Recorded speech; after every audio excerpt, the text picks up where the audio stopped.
Magandang gabi mga kapuso. Ako po ang inyong Kuya Kim na magbibigay sa inyo ng trivia sa likod ng mga trending na balita. Isang pisil pa lang sa napakalita kalamansi, mangangasim ka na. Paano pa lang kung ang dumoble o tumriple ang laki? Gaya sa mga bunga ng puno ng kalamansi ng isang negosyante sa Bicol. Bakit kaya lumaki ang mga ito? Marami sa mga luto at sausawa natin mga Pilipino. Kulang kung wala ito. Ang maliit at napakaasim na kalamansi. Kaya naman si Paul nang magtayo ng kainan sa kanilang bayan sa Bato, Camarines Sur. Nagtanim ng puno nito. Para hindi na kami bumili ng kalamansi, yun na yung ginagamit namin para sa aming tindahan. Normally, ang na-harvest namin sa kanya ay yung mga typical size lang po talaga ng kalamansi. Pero nanlaki raw ang kanyang mga mata. Nang ang puno ng kanilang kalamansi, naging ganito kalaki ang mga bunga. May mga bunga po na doble na yung size, may triple na po yung yung size niya compared sa regular size ng kalamansi. Nagulat po kami, nagtry kaming pumitas ng isang bunga tapos marami siyang juice. Hindi raw mawari ni Paul kung bakit biglang lumaki ang mga bunga ng puno. Ngayong January and February 2026, maliit lang po talaga yung bunga niya, kalamansi lang talaga. Nagulat kami, yung June, July, lumaki yung ibang bunga. Wala po kaming nilalagay na abono po, na chemical. Nilalagay kasi namin dun yung mga balat ng prutas, ng pakuan, ng mangga. Parang ginagawa namin compost direkta dun sa ilalim ng puno. Bakit kaya dumoble o tumriple ang laki ng mga bunga ng kalamansi ni na Paul? Kuya Kim! Ano na? Ang kalamansi madalas na ihambing sa lemon o lime, pero ito'y ibang uri ng citrus. Pinaniniwala ang hybrid ito ng mandarin orange at kumquat. Kilala din to sa tawag na kalamundin at Philippine lime. Maliit man, siksik naman to sa sustansya. Mayaman to sa vitamin C at iba pang mga antioxidants. Ayon naman sa isang botanist, may iba't ibang posibleng rason daw kung bakit dumoble ang laki ng mga kalamansi ni Paul. First is yung variety. Maaaring hindi talaga siya truly na kalamansi. It can be other citrus species. Pangalawa is yung soil fertility. Maaaring na because of enrichment of the soil. Kaya ganun. Kasama din po yung water adequacy. Pwede din po yung other factors just like yung fruit thinning. Ibig sabihin, hindi lahat ng flowers ay nagde-develop into a fruit. Maaring nakaka-apekto rin daw sa bunga nito ang mga nilagay ni Paul na organic materials. Pwede po na nakaka-enrich siya particularly siguro ng nitrogen kasi yun din po ang primary involved doon sa fruit development. So pwedeng yung ginawa niyang paglalagay ng organic materials, doon po nakita yung effect ng soil enrichment sa pag-develop ng malalaking fruits. Safe naman po kainin yung bunga. Pero alam niyo ba kung anong lalawigan sa Pilipinas ang tinuturing na Calamansi King? Mga kapuso, welcome to Oriental Mindoro, ang tinuturing na Calamansi King ng Pilipinas. Ayon sa datos ng PSA o Philippine Statistics Authority, ang lalawigan ng Oriental Mindoro ang top producer ng kalamansi sa buong bansa. Noong nakaraang taon, may 36,000 metric tons ang total volume of production ng kalamansi ng Oriental Mindoro. Katumbas yan ang may 30% na kabuang produksyon ng kalamansi sa buong bansa. Samantala para malaman ng trivia sa likod ng viral na balita ay post o i-comment lang, #Kuya Kim, ano na? Laging tandaan, importante ang may alam. Ako po si Kuya Kim at sagot ko kayo 24 oras.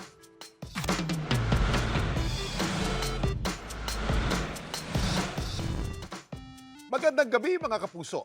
Ako po ang inyong Kuya Kim na magbibigay sa inyo ng trivia sa likod ng mga trending na balita. Sa isang tindahan sa Las Piñas, may nang trespass. Pero hindi ito kautan kundi isang sugatang hayop. Anong hayop kaya ito at paano ito na-rescue? Sa Facebook post na to, humingi ng saklolo ang stockman na si James. Sa pinapasukan kasi niyang tindahan, may pumustit. Sinabi po sa akin ng mga katrabaho ko na may nakita daw po silang pusa. Nagtago po sa gilid, sumuksok po. Pero nagkanya raw itong sinilip. Laking gulat niya nang inakala niyang pusa, ibang hayop pala. Pinicturean ko tapos nag-post po ako doon. Baka may mag-rescue. Ang post ni James nakarating sa DNR. At dito nila nakumpirma na ang pumustit sa kanilang tindahan hindi nga pusa, kundi isang musang o palm civet. Ito ay wildlife species na katutubo o indigenous sa Pilipinas. Ang musang ligtas nilang na-rescue at agad nilang dinala sa Wildlife Rescue Center ng Biodiversity Management Bureau sa Quezon City. Napansin po yung musang ay may pinsala sa mga mata at hindi nito maimulat ang isang mata. habang ang isa naman po ay namamaga at bahagyang nakausli. Patuloy po nating minomonitor ang kalagayan at tinitingnan po natin ang sitwasyon.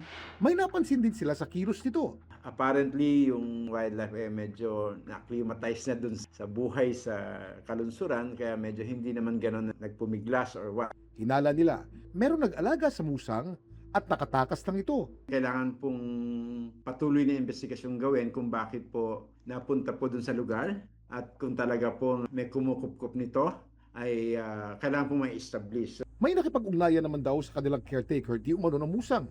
Yun nga lang, Ang nagpakilalang may-ari po ay hindi nagpakita ng Certificate of Wildlife Registration kasi yun po unang hahanapin po kaagad namin eh. paalala ni Nilo, ang mga musang hindi basta-basta pwedeng alagaan. Sa ilalim po ng Republic Act number 9147, ang pag-aalaga ng wildlife tulad ng musang ay hindi basta-basta pinapayagan. Kailangan pangalagaan. Ang kinasanayan po nito ay yung nasa wild. Bagamat inaalaw ang pag-aalaga nito, pero may mga kaukulang regulasyon katulad ng mga Certificate of Wildlife Registration na kailangan dokumentado. Ano naman ang plano nila sa musang na kanilang na-rescue? Yung nagpakilalang may-ari ay may pananagutan po sa ilalim ng ating batas. Kaya po, kailangan din po yung patuloy na investigasyon dito. Mas maganda po kung malaman din po namin kung saang partikular na kagubatan o ito nanggaling para doon din po namin ma-release. Pero alam niyo ba, ang pinakamahal na kape sa mundo nagagawa sa tulong ng mga musang?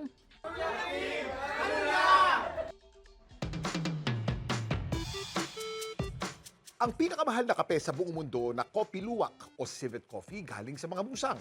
Kinakain kasi ng mga musang ang hinog na bunga ng kape. Natutunaw ang laman ng prutas sa kanilang tiyan pero hindi ang buto nito. Habang dumadaan sa kanilang digestive tract ang buto, naapektuhan ng mga enzymes ang buto. Sinasabing nababawasan daw nito ang pait ng kape. Nilalabas ng mga musang ang buto sa kanilang dumi.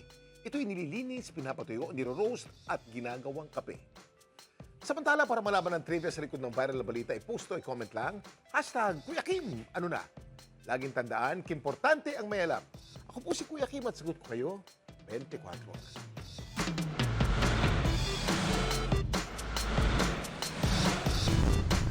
Magandang gabi mga kapuso. Ako po inyong Kuya Kim na magbibigay sa inyo ng trivia sa likod ng mga trending na balita. To the rescue na sana ang isang babae sa Ifugao nang kanyang namatan ang ibon sa kanilang bakuran na akala niya'y sugatan. Ang ibon kasi tila nagdurugo ang dibdib. Mabigat sa dibdib para kay Joan na makita niya ang ibong ito na dumapo sa kanilang bakuran sa Asipulo, Ifugao. Ang ibon, tila sugatan.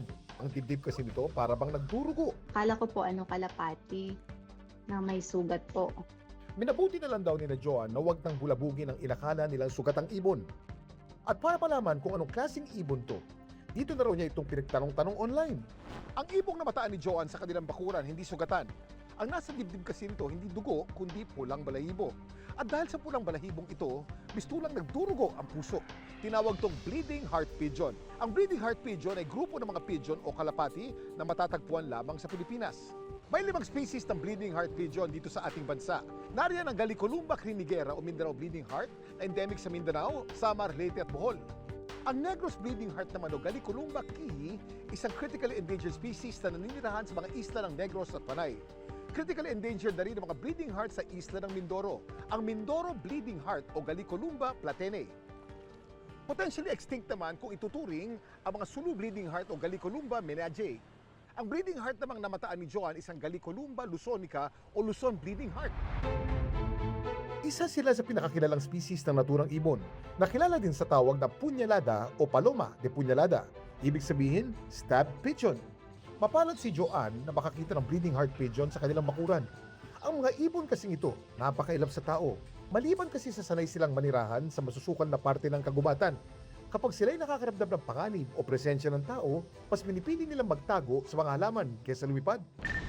Samantala, ang pamilya naman ni Allen nabulabog nang sa ikalawang palapag ng kanilang bahay sa Mahayhay, Laguna. May narinig silang tunog. We thought na merong something or may magnanakaw, yung gano'n. So, what we did, kumuha kami ng pamalo, tapos binuksan namin yung bahay. Pero laking gulat niya nang madiskubre ng may gawa nito, hindi kawatan, kundi isang ibon. Para siyang rooster. Yung window namin is tinted. Nakita niyo yung reflection niya siguro. Kaya niya tinutuka yung window namin. Anong klaseng ibon naman kaya ang kanilang namataan? Kuya Kim, ano na? Ang rough-crested balkuha ay isang uri ng ibon na kabilang sa pamilya ng mga kuku o Cuculidae. Endemic o tanging sa Pilipinas lang ito matatagpuan. Kilala ba ang ibong ito sa kanilang magaspang at nakatayong crest o balahibo sa ulo? Meron din itong nakapalibot na kulay pula sa kanilang mga mata na parang naka-makeup ang mga ito. Karaniwan ito makikita sa mga gubat kung saan nanguhuli ng mga kulisap, uod, gagamba, maliliit na butiki at paminsan-minsan ay mga prutas. At di tulad ng ibang uri ng kuku, gumagawa sila ng sariling pugad at inaalagaan ng sarili nilang sisiw. Samantala, para malaman ang trivia sa likod ng viral na balita, ay post o i-comment lang, #Kuya Kim, ano na? Laging tandaan, importante ang may alam. Ako po si Kuya Kim at sagot ko kayo, 24 oras.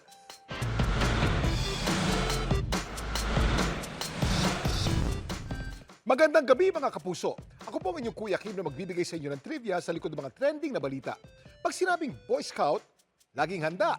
Gaya na lamang ng binatang ito sa Cotabato na nagpamalas ng kanyang kahandaan sa isang life or death situation.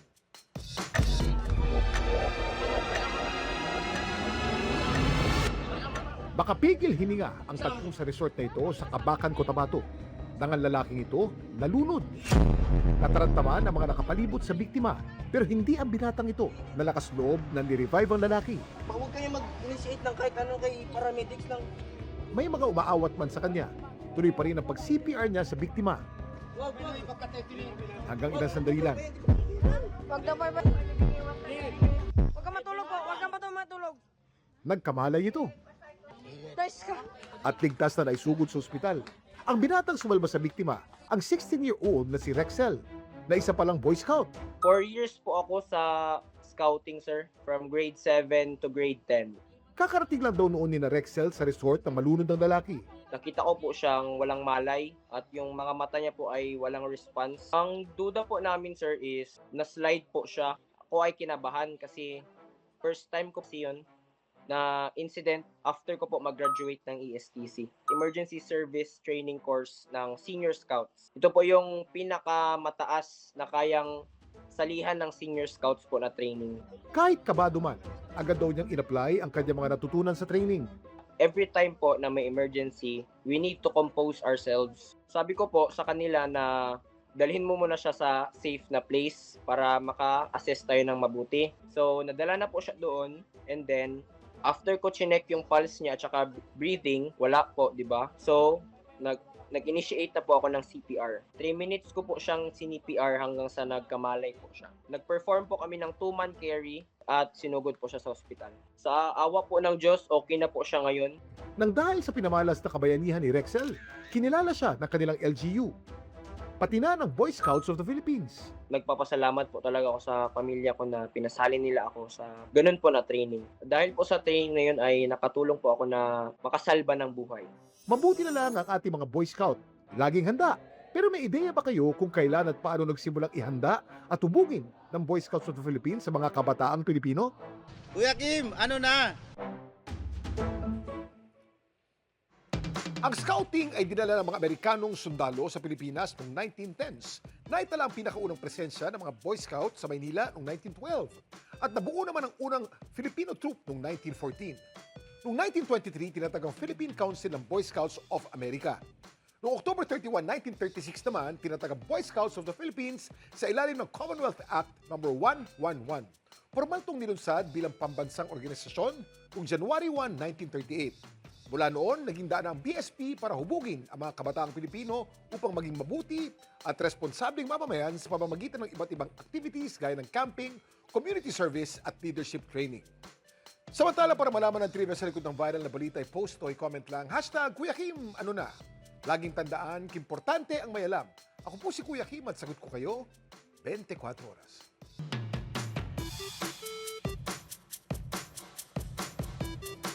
Ang isa po sa pinakamalagim na plane crash sa mundo na sa mahigit 7 dekada ay nanatiling misteryo ay tila mabibigang kasagutan na sa nadiskubre ng ilang eksperto sa Atlantic Ocean. Kuya Kim, ano na? Hindi na itago ng mga miyembro ng isang aviation search team ang kanilang galak ng kanilang mapagtanto na isang 74-year-old aviation mystery ang kanilang nasolve. Is that a plane? It's got to be. Sa loob ng mahigit 7 dekada, naging palaisipan kung saan napunta ang nag-crash na Douglas DC-4 aircraft ng Pan American World Airways, ang Clipper Endeavour. Kuya Kim, ano na? Noong April 11, 1952, ang eroplano papunta sana sa New York. Nagkaproblema at nag-emergency landing sa Atlantic Ocean. 52 ang nasawi sa trahedya. Ang Clipper Endeavour lumubog at hindi na muling nakita.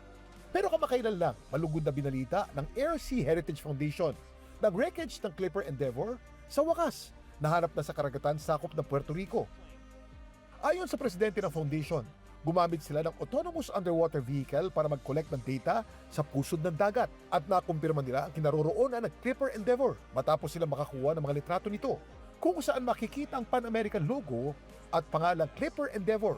Umaasa sila ng pagkakadiskubre sa wreckage ng Clipper Endeavour magbigay ng closure sa mga pamilya ng biktima.